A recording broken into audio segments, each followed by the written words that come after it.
Hello, Simcha. Thank you for joining me. Thank you, Alex. Nice, very nice to be here. I'm happy to know you. Yeah, I appreciate your time. Simcha, I saw you on Simply Always Awake, the guy who did that, and listened to your conversation. And I thought, yeah, let's have a conversation and see where it leads us. So again, thank you for being here, Simcha. Give us a bit of a background and your story because it was fascinating when I listened to it. Um, I think my story is not. It, it wasn't likely to happen to Simcha, the character, because she had a very normal life and not a seeker's life. Mm.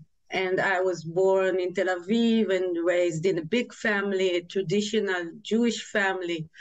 And I was married and I have four children, and I work as a film editor. I make short movies for companies, for high-tech companies.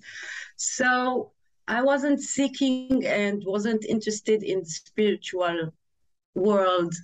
And I think what happened to me was very strange and yet very logical, because apparently this is what happened. So this led all these events that were like normal event, like regular people are living. It led to the point of no return.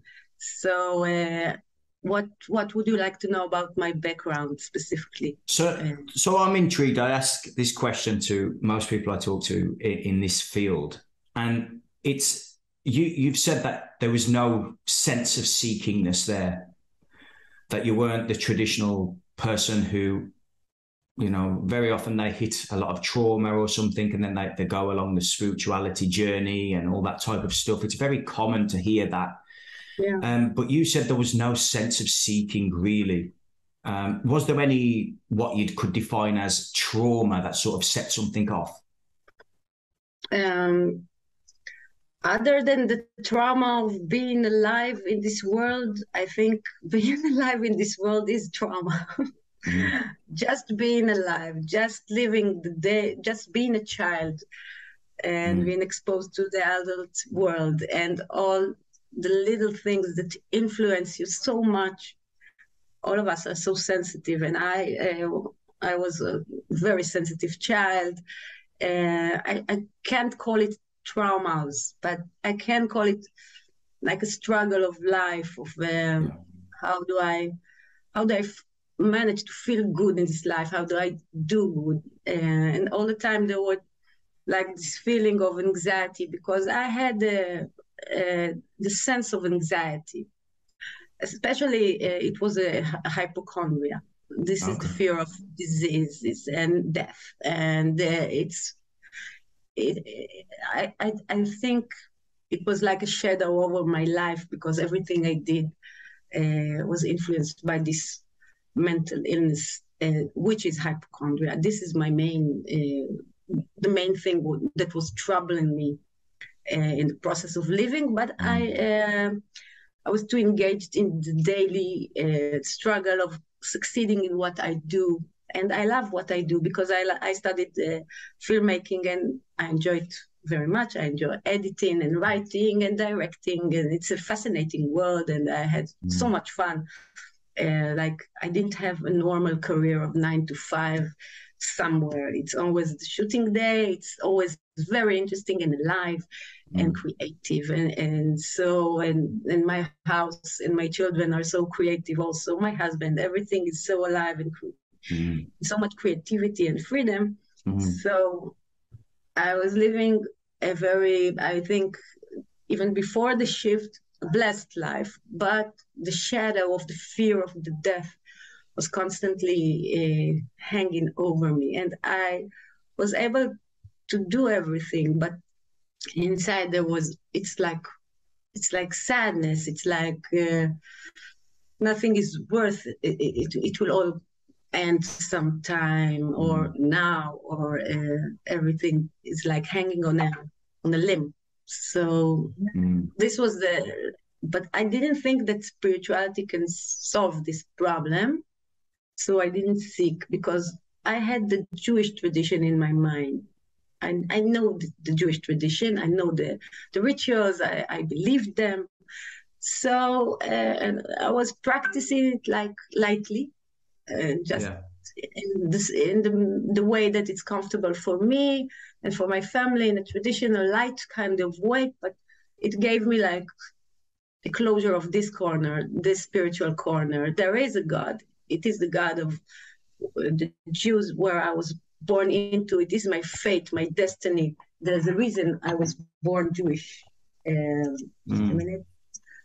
this is the reason, and I accept it, and I'm whole with it. There's nothing other than this perception of God. And so I didn't trouble myself with it. I was engaged in my daily chores, my life, a lot of creativity. So it filled the life. When you are creating, you're very much alive. Yeah. So it was nice. Yeah. So you mentioned in there, you said that there was a shift of some sort. That could mean anything to anybody. What do you mean by that? I mean, I talk about the grand shift, the one shift, the only shift, the shift that didn't happen even because when I try to pinpoint the exact split second, I try to say it's a split second, but it's not even a split second. Yeah. It never happened. It never happened because but if in the story, there was a point before this split second and after this split second, there is time in the story. Yeah. Because it's a story. So there was a point that everything changed and everything became that oneness, or call it what you want, consciousness. I invented a name for it because after it happened, I knew that it cannot be named, but I wanted somehow to refer to it for myself. So I called it all nothingness, because it's everything and nothing, with an emphasis about the nothing, because it is nothingness. And before this shift, there was a woman that was called Simcha, and she was married, and she had and now she's dead. In the words of in the regular words, she's not existing. That character is not existing. It looks like she's existing because she's talking and she remained in the house and she's still like a mother and everything. But that split second, it's a strong word, but killed her. She's not here. And there was, and everything that remains is that thing, which is what we are doing now. These words that appear to be being said right now. This is what remained from that character. And it's nice for her to talk about it, like to say it out loud, and to hope that people will listen and try to understand as much as they can. So this split second, if you want, I can share how it happened and what it was like. Yeah, but I mean, a lot of people, me included, it's useful, or it seemingly has some utility. I know that's futile, but it seemingly has utility when you listen to other people, and it's like, okay.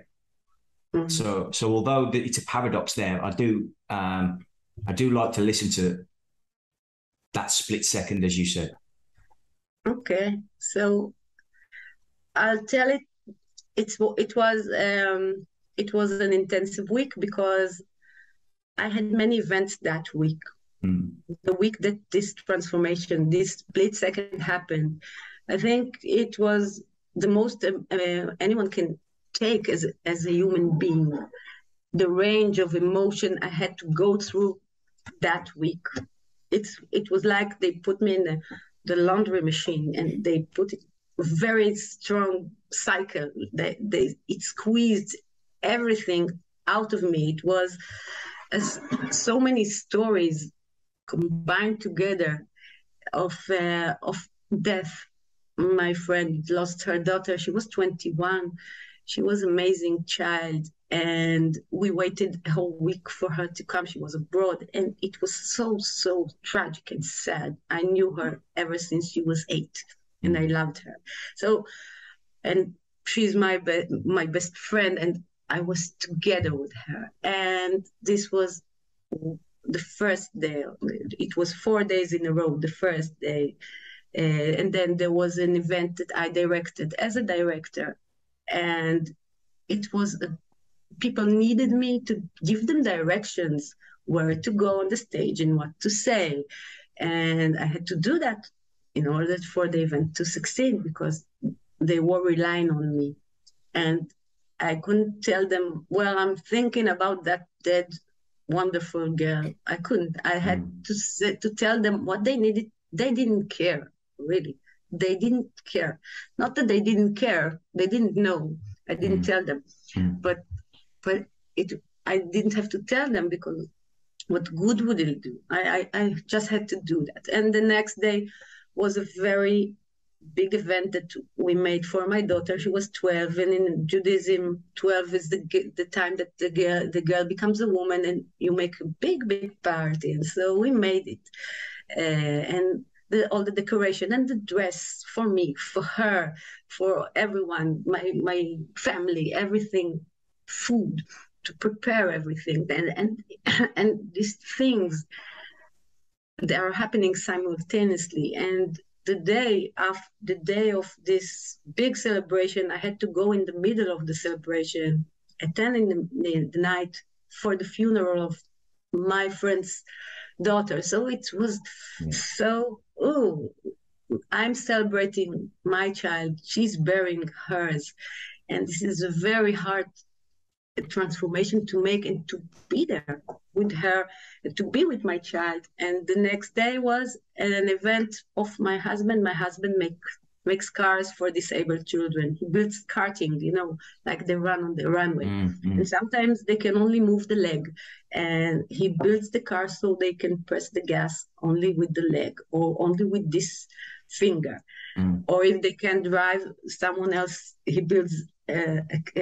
So he has teams all over the country, and they build cars. And it was an enormous event where 14 children with teams came to like a place of karting. So it was the next day, 4 days in a row.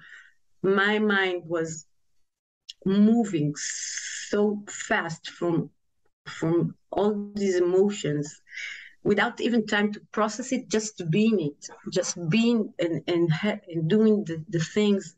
And I didn't stop to think, why did this happen? Why do I have to do that? There was no time to process it. Just do it. So I think all these events has left me soft, like they softened my self image, because I couldn't be something. I had to be many things. I couldn't be just a friend who is grieving with her friend. I had to be a happy mother. I have a very happy mother. So I had to really do these transformers. So and I did them, and then this was Friday, the big event with the cars and the children, and everyone was crying.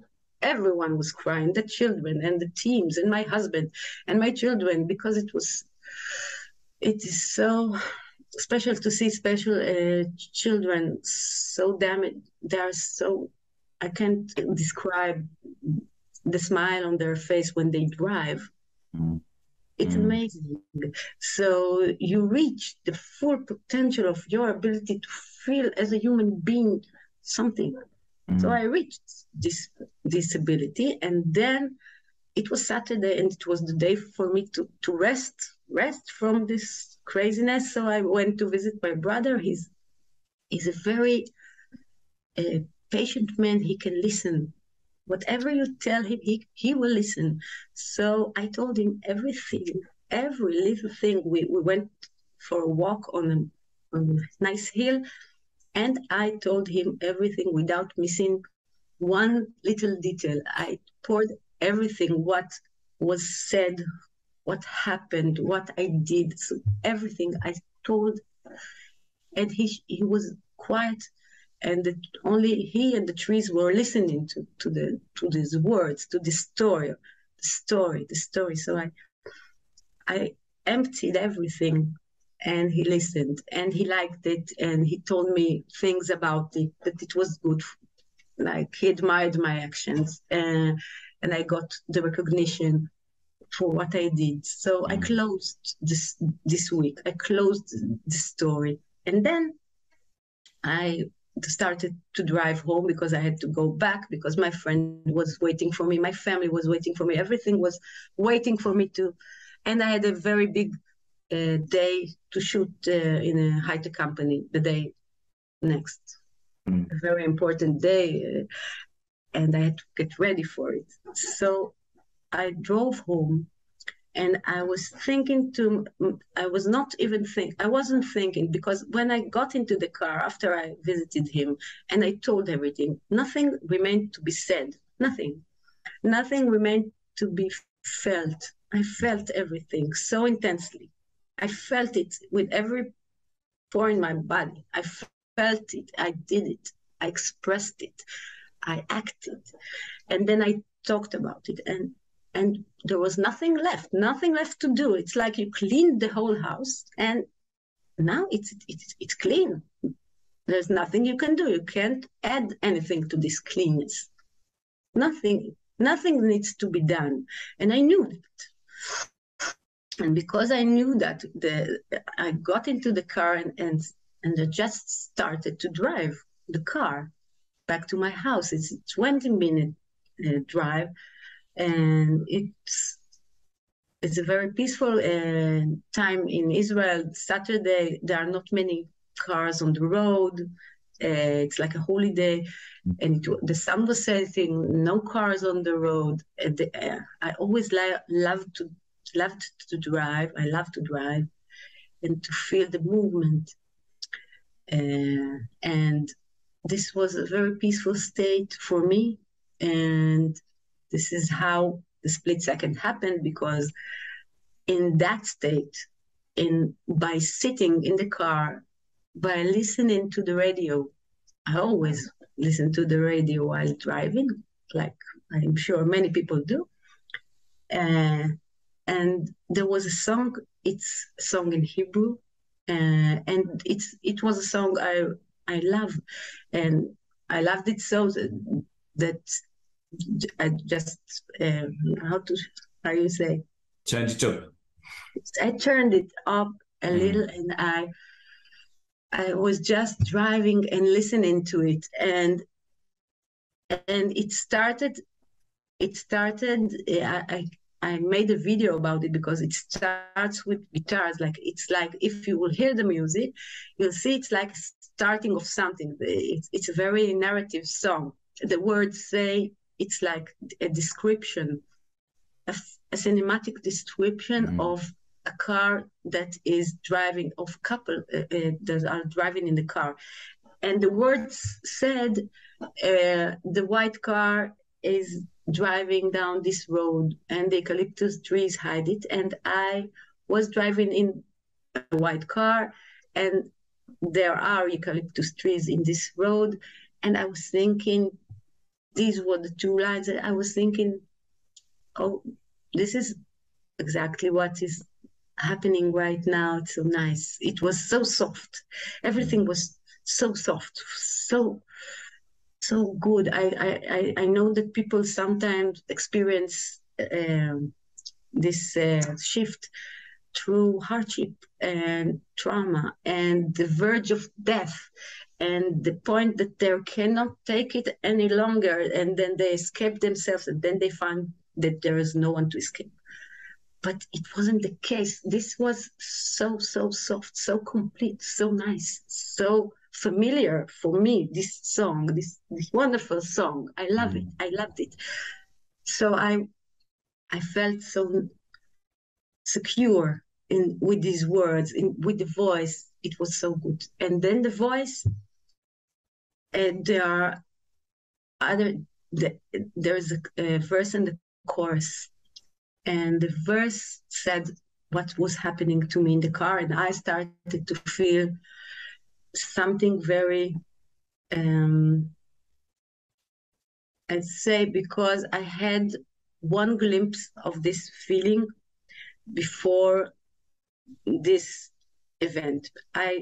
15 years ago, or 20 years ago, I was in Spain with my husband, and I was driving in the car. I was driving. There was a song, and my child was sleeping. She was 1, and he was sitting next to me, and I was driving, and I started to sync with this thing, the quietness, I would call it, and it started to land on me.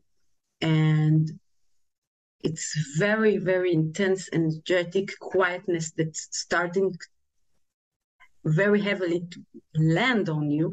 And I felt it 15 years ago. And then my husband looked at me, and I was snatched out of it, and I didn't even know what happened. So this time I started to feel in the chorus, after the 2 lines that were telling about the car, there were other 2 lines before the chorus that during those 2 lines, I started to feel an intensive quietness and heavy quietness, heavy energy, but the most agreeable, I don't know how to say the word, the most powerful. It's like you feel that everything is disappearing, not in the literal, not like you don't see anything, but you know that you don't see anything. Mm-hmm. You know that you don't see the car. You know that you don't see anything. You know that now that there is only the sound that is coming from the radio. You know that everything else is gone. You understand it. I don't know if you understand it. You feel it. Mm. You feel this feeling, and then after those 2 lines where the quietness came on, became like a very heavy blanket or something that is pressuring you. But it was very, very, very nice. Mm. Also, when this happened, there was, I can't call it a voice because it wasn't someone who's saying, but the thing was that it was said somehow that this thing is going to happen and I should not stop it. It was like saying something is happening now and don't stop it. This, you don't want to stop. And there was no fear. It was, now I can tell you that it was a very courageous thing for Simcha to do. I think it was the last test because you don't know what is that. You don't know, and how can you trust it to be something good? It's so unfamiliar. You feel that it's something crazy, and you need a lot of courage to say, okay, I'll see where this is going. I'll see where it leads me. It took a lot of courage, but I don't know. I think I was so ready and in such good hands because the whole setting was so beautiful. So you feel secure. So I didn't stop it. I didn't make an effort to stop it. I didn't pull back or said, no, this is too much for me. What is this? I think many spiritual seekers have moments like that it scares them. It's like jumping over something so big, and you have to be 100% sure that you'll be okay, or that it doesn't matter. I was like, instead, it doesn't matter. See where it's going. It's interesting. It's telling you, don't stop it, so see what's happening. Okay? Yeah. Immediately after that event, was there a change in how one acted or saw the world? Or was it merely very ordinary, that it, like it had always been there, just not recognized? I'll just finish Yeah, okay. Because we got to the most interesting point of the change, because I was ready. I didn't stop. I was courageous. And then the chorus came, and the chorus said in Hebrew, do you remember? We were there like we were in a movie. This is the chorus, and it says that 4 times. And the first time he said that, everything was, I was after the transformation, after everything. I was the other state, I was what I am now and have always been. This is what I have always been, okay? But it was like coming from, the only thing that was that line of the voice, and then everything was realized, and it's not ordinary at all. All the existence ever since that point, it's the wondrous existence that you want. It's a wonderful existence, like a constant admiration for this brilliant thing that he hid itself so beautifully. And when you caught it, you just, it's just a wonderful feeling, and it's a feeling that doesn't go away. So you're left to be this wonderful feeling of yourself, of what you are. So the outer reality has not changed. The outer body, I returned to a house. The outer surrounding, it's the same. It looks ordinary to the bored eye, to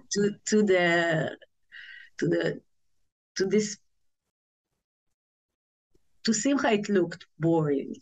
Something can look boring or ordinary. So ever since that second, when you understand what you are and what surrounds you, it cannot be ordinary. It is very extraordinary, but nothing in particular is extraordinary. Nothing in particular. Everything is extraordinary. Everything. This is why I think it's such a blissful state, because you're in awe. Not you, the person that admires something. You are the awe itself. You are the thing itself that appreciates itself, that knows itself and celebrates itself ever since that moment. And because it's so perfect, you can act in the various normal way. No one can see that something like this has happened to you. You don't have to. I didn't go like, when I got into the house, no one knew, and I didn't tell them what happened, because it wasn't the time. It wasn't the appropriate time. It wouldn't have done them any good, and I knew what needed to be done. So I didn't need to talk about it, and I didn't need to express it. Just as now, I don't need to express it. I just, somehow it's been expressed. So I'm glad that after 4 years, because it happened 4 years ago. So now it's being expressed, but 3 years, it didn't want to express itself. So it was okay. And this is what's happening now. It's also good. But I don't think that it was in any way, and is ordinary. You mentioned God earlier. Right. When you mentioned religion and Judaism and all the other good religions of the earth, do you, now looking at life, do you see God as that thing that sort of hid itself, or do you completely disregard that term? I completely disregard that term. I completely, because language does so much damage. Words make so much damage. You say one thing and you mean something, and I say other and I mean another. And in this thing, when I try to describe it and tell it, it's impossible, and the words only make damage. So the word God is contaminated. It's like, for me, it's not a holy word, because so many bad things were being or are being done in its name. And I completely oppose to rituals and ceremonies of any kind. And I completely say that religions, all the religions, are very misleading and are taking the person away from itself, and the person that thinks he's a person is seeking for God. They think they can make him see God, and then they take him away as far as they can from himself, and he is God. We are all this, we call it God, or I don't like this word, but call it what you want. But religions take the freedom of the person. And before this shift, I was like in peace with my identity as a Jewish woman and this God. But now I think it's tragic, really tragic, when I see when I see people trying to find God through religion and to define God through books and words of others. And they take away from themselves their autonomy, their ability to be what they are, to think for themselves, to understand for themselves, to create themselves. They are what they are looking for, you know that.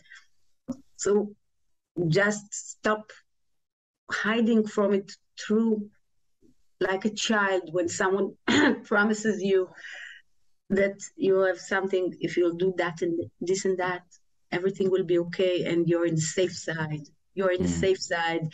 Everything is okay. You're doing everything okay. We will tell you you're part of the community. Everything is fine. Come and do that, and everything will be fine. And it's not. And for me, it's to see how humanity has to evolve from this point, has to make a big change, like the change they made from believing in sculptures to believing in the invisible God. This was a leap, a nice leap, but now we have to do another leap from this belief of the invisible God to the understanding of what we are, which is not the same. And religions confuse it. And they say, yes, we are all one. They say the right things, but they hide it in the rituals, and basically they take you away from your ability to discover it yourself. And it's only your ability to discover it yourself as an individual, as the separate form you were. You created yourself. So see, the paradox I have there, that the mind here has the paradox that that life is presenting itself in that way at that moment, and it couldn't be any other way anyway. And therefore, there can be nothing wrong. how could there be? Oh, Does that make sense? yeah, I think many people will say that nothing is wrong. Uh, Everything, the good, the bad, everything that we see is just what it's meant to be. It's very simple because this is what happens. You have to. It's not paradoxical for me at all because you have to think that if this is what is happening, this is the grand plan. This is what is supposed to happen, and every point that you are in your life is the precise point you should be. But there's always this liveliness inside that, this thing, the possibility to express liveness. And this possibility is to influence what is happening. And to influence what is happening, you can only do through your separate forms. So this is the game. How do you do that? And no matter what you do, it's already pre-decided by you. So it's a very nice way to see things. It's like it's already happened, everything. And it didn't happen because nothing ever happens. And there is no timeline in which things happen. So this is for me the part that is hard to explain. How can it be? Yeah. I had a different way of sort of sensing what freedom meant. Because I always, growing up as a young man and whatever, I thought of freedom as something you sort of live in the world. It's something you sort of grasp onto. I live a free life, for example. Whereas I had I'd say in the last 12 months or so, freedom has took on a completely different sense in the way that it's inescapable. Freedom is this, that there's nothing that isn't free. And therefore, by seeking freedom, you're putting up the barriers to, let's say, experiencing it. Yeah, I mean, do you have anything to add on that? Freedom is our basic nature. We are free. You are free because you talk to a lot of people, I think, and you hear these words. But there is an enormous, how do you say this word? Difference between learning about and knowing about freedom and actually being free, because it's a totally different game, this freedom. So when I hear that people, they talk about the freedom, but they don't know the actual meaning of this word in this state, in the oneness, what is the freedom of the oneness? Because when they imagine freedom, they imagine the freedom of the self. Alex is imagining what it's like for Alex to be free, not only just in his daily life. What will the separate form Alex would look like as, I don't know, as oneness, as everything? What will this freedom look like? But he always imagines it through the separate form because he's trapped in the separate form. So all the process of thinking is always misleading. I don't know a better word, because you start from a very bad starting point to think about freedom. To think about freedom. It's nothing like the freedom from jail or the freedom that people perceive as freedom. Because if you think about it, it's not free at all, because there is no free will. What's free about that? How can this be freedom if there is no free will? You're not free. People can say that. but it's also because of the identification with the separate form. Everything is being perceived through this filter. And then all the concepts, like I said, there is a dictionary. We live with the dictionary in this life. Love is what? Yeah. Freedom is, thoughts are, and we know everything in the dictionary. And the entire dictionary is worthless. All this information is wrong, is the wrong thing. You have to understand that there is something that all the definitions are extremely different from this dictionary. Extremely different. This is a totally different thing. And when we speak about those things, so it sounds like we're saying freedom and we're saying love and we're saying words, but they cannot describe this freedom, this freedom, because this freedom is not of something, because it is non-existence. There is a non-existence, and this non-existence is free. So this non-existence is free. What does it mean? How can non-existence be free from what? You can contemplate, but it's because it's not in the explanation that I will give.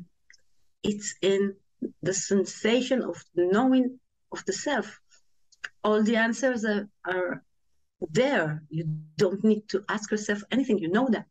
This is your reality. This is the reality. This is the only thing which is true in this illusion of appearance.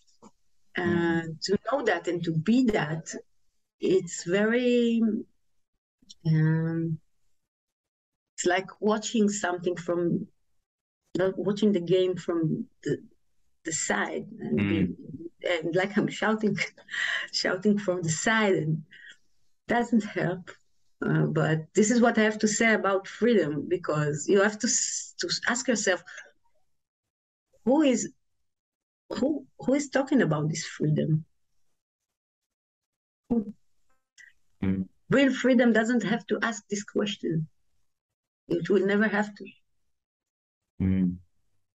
But would real freedom, which I agree with, by the way, but would real freedom ask anything at all? No, nothing. Has no question. All the answers, all the answers are given in a second. Endless answers to endless things, because it's one understanding that holds everything inside it. You know everything, because it's so profound. It changes everything. You looked at the pyramid from the wrong side. Like if it was a pyramid, then humanity looks at the thing, and then you look at and as it's so thin. Imagine the wideness of the answers. It's endless answers to everything, because it is a state. It's not answers. There are no questions in this reality, alternative reality, we call it. Maybe, I don't know how to call this state. Yeah. See, a question that I like to ask people like yourself there is the sense of self, which is it's a seeming natural thing whereby as we evolve as human beings in this dream state, that sense of separateness, you can have sort of a healthy one and a degree of unhealthiness. And I did a lot of psychology, Carl Jung and Sigmund Freud and that sort of thing. And when I listen to you there and others, and the experiences I've had here, it's that a lot of that is completely unnecessary and not needed. But also I see people close to me as well who really struggle with things such as mental health and blah, blah, blah, all that type of stuff. So I'm not stuck per se, but I'm going, does that really have value? Or is it actually a barrier to what these people are actually underlying looking for? I want to see if I understand the question. Does the separate form has any value in itself for Does the this, process of? yeah, does, let's say psychology and psychiatry and all these things, which No, are to me is to essentially make the sense of self healthier. no, no, no. I think, oh, it's easy for me to say those things because I don't Yeah, struggle right now. yeah, When I was in the prior to the shift with my hypochondria, I was crying. I was under the sheets like this, yeah, yeah. begging for God to take me because I'm going to die anywhere, and my children are going to die, and every minute, everyone. So I know what Yeah. this psychiatry is, and I suffered. I Mm, suffered. mm, So I know, and I don't disregard that, but because of what I'm going to say. But I think that my point of view on things, that it is useless to correct the separate form, to mend the separate form, to heal the separate form. You're only going to go deeper and deeper in this process, and it's not a very useful process because it's not real. It's an illusion of a separate form, and you explore it and you mend it. And once I wrote something after the shift, month after mm. the shift, I wrote what I thought because it was I just expressed it in Hebrew. And about this thing, I wrote that it's like where there's an egg, and there is a, how do you say, Crack the egg. a chick Oh, a chick. inside Yeah, the egg. yeah. There's a Mm, chick inside the egg, and he's cracking it. The egg is cracked. And what humanity is doing, it's trying to pull back those cracks and to mend the egg. This is what mm, humanity is trying to do, to fix the egg. But it will never work because the egg is already breaking, and it's mm, breaking for a reason. It's mm, breaking so something else can get out of this shell. So this is the metaphor for the separate form. Don't try to mend the egg. Don't try to patch it together. It will never be complete. You will never be complete. And mend yourself. Try to see what wants to get out of this egg. Try to see. This is what I think about mending. mm. And I think that shows up in so many different ways. How you mentioned people spiritually seeking and everything. I think that sort of presents itself in the form of success, um, chasing money or whatever it is in the world. Spirituality is just another form of that as well. So it's just a continual seekingness until what happened to you there, the shift as you call it. Do you think that the people who are like, going after these things are seeking the same thing as what you've experienced there? Well, I Unknowingly. don't know because I don't know everyone who is Mm, seeking. So I can tell you, I think that there are people who are very honest with us to try to know that this is a possibility. It's a good thing for a person in his life. But the psychological structure will indicate what is the true meaning behind the search mm, of the person and if he will succeed. Because if he doesn't have, I think, a pure heart, he will not succeed. mm, He will not make this transformation. He will not get there. I'm sorry, because you can't fake it. What do you You mean can't. pure heart? What do you mean by that? Pure intentions, pure heart. This is this state requires you to be very authentic, very open. You have to be open, authentic. And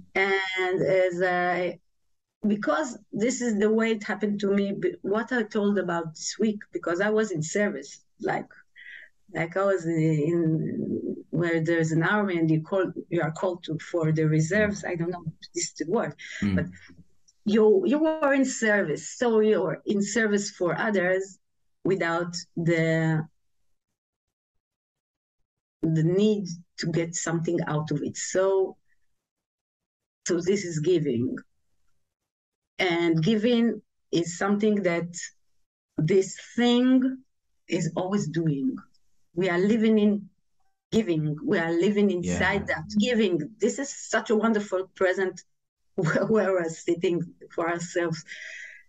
Just look what is happening around you, and you will see the enormous generosity and collaboration. Everything is so wonderfully open and I don't know, the word generous. It's so generous. So you have to be aligned with this generosity. You cannot want something for your separate form and expect this generosity to echo with you. It can't. You have to be similar to her, to this oneness, in order to sync with it. So if you will hold on to yourself with the egotistical need to gain it, to gain this enlightenment, to gain this self-realization for myself, and you do all the effort for yourself and invest in yourself, how can it resonate with you? It's not its nature. It's not what it wants.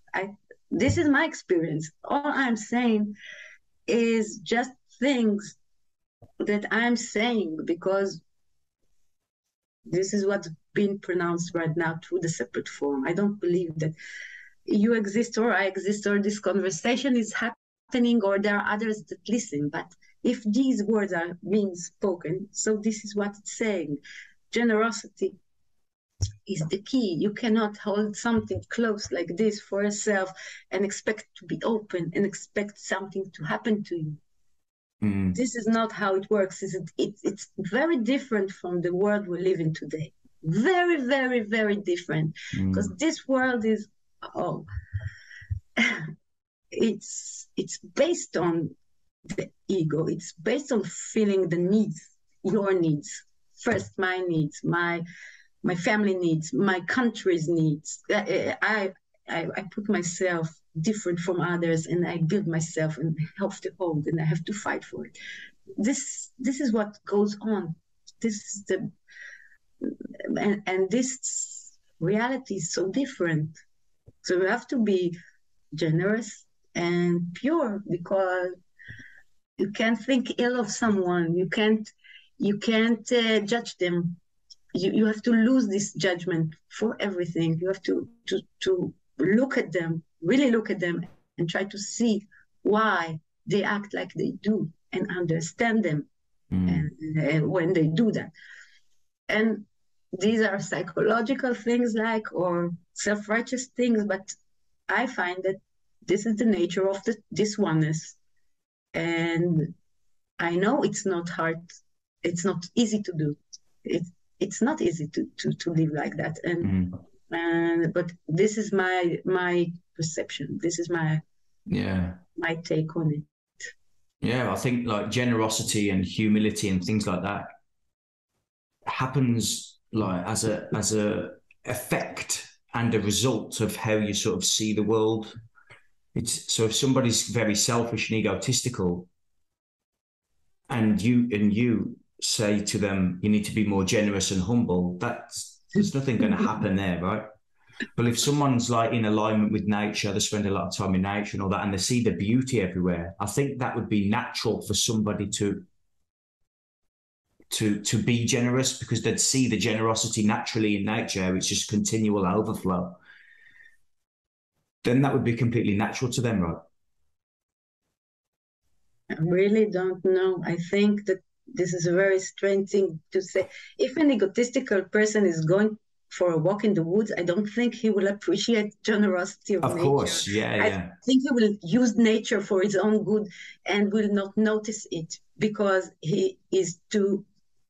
But he also has a story of an egotistical person. And the story right now of humanity is the story of egotistical humanity. And this is the story. It's okay. It's not like we have to mend it and say, okay, go and be humble. How can they? It's it's inherent inside their character, but there's mm. always the possibility of evolution. A Mm. person always has the possibility to change, and it is our duty, I think, not duty, but it is our privilege if we can express things in this craziness, is to say these words that it is better to be generous, and maybe something will we have we can say that things to this without expecting them to change or to without trying to save them from themselves. Mm. Just express it and see where it goes, when it goes. So okay, this is our part, this is what we do because we know that it is better. Mm. This is what I do. Yeah, yeah. You mentioned evolution there. I don't mean in the religious sense of the word, but you mentioned like as the individual evolves. Do you think that there is a process of evolution, or is it a spontaneous event? With what? Um, for the lack of a better term, waking up, like your Shift. shift. Yeah, I really don't know a better word yeah, because it's sure, like sure. a transformation shift. They call it what you want. It's a change, Mm. a drastic change. Mm. So the question was if Is there there is an a evolution process? Yeah, yeah. because my shift or change. I think if it was in evolution, I didn't notice it. I didn't notice the evolution Mm. because unlike spiritual seekers, I didn't concentrate on the search and graded myself is am I making progress? Is this good? Oh, I felt this. This is I didn't know or thought about a process towards this point. There was no process towards this point. So in a sense, there was no evolution except from the glimpse that I had, I told you about 15 years ago, but it was an intuitive thing. It was it had no preparation, and I didn't know what was it. I didn't realize what it was. So I think there was no evolution. Mm. And I don't think that true, I'm sorry, but I don't think that true spiritual practicing of any kind you can gain some kind of progress that in the end you get a diploma Mm. that you made course A, like in a university, then you did that and you did that and you did that in your spiritual search. and if you'll do all the stages, you'll get there. Mm. I don't think this is the case. This is what's happening. And again, it's only through the self experience what I'm saying. I understand and realize that there are many people in the world and they are making their way, and I respect the way of the Buddhists. And I don't know. There are many ways, but I don't accept any of them as Mm. a way, as an evolution, as something, because what has happened to me happened so uniquely to a separate form. And I think there was an evolution in Simcha's separate life, but it was an evolution of development Mm. in her daily life. As a mother, she became better. as a person, she became more authentic. She did a lot of things in her life. She acted, she created, she was very active. Mm-hmm. And through that, it came. And through applying all her abilities in this week, that was like the grand finals of these abilities to be human, to express her humanity in the fullest way she could, for the benefit of others, not for herself. So this was her evolution. And I believe that everyone has a different kind of evolution because he has a different structure. He lives in a different place. His tasks are different. His abilities are different. His talents are different. How can one way be the same as the other person's way to self-realize itself? How can you use my way? No, you can't. Course, yeah. No one can use another. So all this practicing is very good for, I don't know, getting a sense of community and togetherness. But sometimes it takes the person he's deluding himself that he's making progress somewhere, somehow, and he will get somewhere. And this is sad for me because he won't. He will only be in the process all over again, and he will get acknowledgement on his achievements, and they will say he made progress, and he will feel it's very close and everything, but it will never happen. And the one thing I wish for all humanity and everyone who hears me, that it will happen, because it can. It's not something that cannot happen. So it has to happen, really happen, not just being in evolution towards it. This is what I believe and wish for. Yeah. Do you do any like coaching work or anything with people? No. You have a YouTube channel now, I think? Yeah. I work as a film editor. So today I was writing a script about how good it is to come back to the office and try to think of creative ways how to create a video for this. So I'm in the world of content, but to take this presence and make it my profession, it's wrong. It's not the right. It's not something that is logical for me. I can and I do speak to people who call me. They call me and they ask me questions, and I answer when I can, when I have time. So I do that as much as I can. But it's not coaching, and I never advise how to act. And generally, I think that people who meet me, they don't get the feeling of someone who is like, like a leader or a spiritual something. It's like a friend or someone who is saying something and they go on. And sometimes I say things that they don't come back, and they don't. And it's great for me because I don't have much time, because I have a family and a husband and a family, a big family, my brothers and sisters. And I think that this is not meant to be something that it is taught or talked. You can only say so much about these things.